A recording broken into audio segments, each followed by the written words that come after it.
আওয়ামী লীগ তো গণভোটের বিধানটা সংবিধান থেকে বাতিল করে দিল, গণভোট।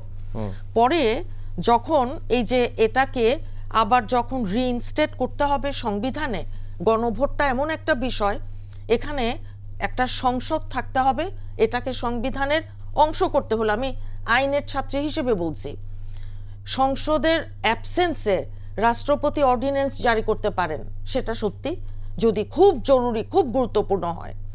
কিন্তু এখানে যখন সংসদ আপনার আছে, আজকে এখনকার কথা বলছি, নির্বাচন হয়েছে, ম্যান্ডেট দিয়েছে, এখন সেই সময়ে আপনার গণভোট, এটাকে তো অস্বীকার করছে না আমাদের দল। গণভোট সঠিকভাবে সংবিধানে সংযোজিত করতে হলে সংবিধানটা সংশোধন করতে হবে।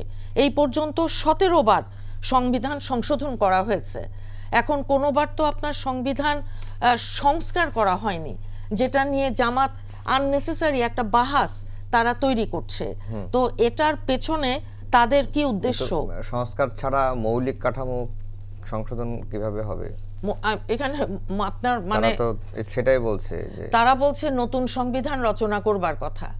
এখন 72-এ গেলে তাদের অসুবিধা হয়, কারণ তারা ওই সময় তাদের 71-এ কি ভূমিকা, যখন আমরা সবাই মুক্তিযুদ্ধে বাংলাদেশের পক্ষে আমরা অবস্থান করছি, মুক্তিযুদ্ধ করা হচ্ছে, মুক্তিযুদ্ধ হচ্ছে, সেখানে তাদের যেই অবস্থান, তাদের যেই কন্ট্রিবিউশন, তারা যে পাকিস্তান পন্থী, সেটাতে তো ভাই ডিনায়ালের কিছু নাই, এটা তো সত্যি।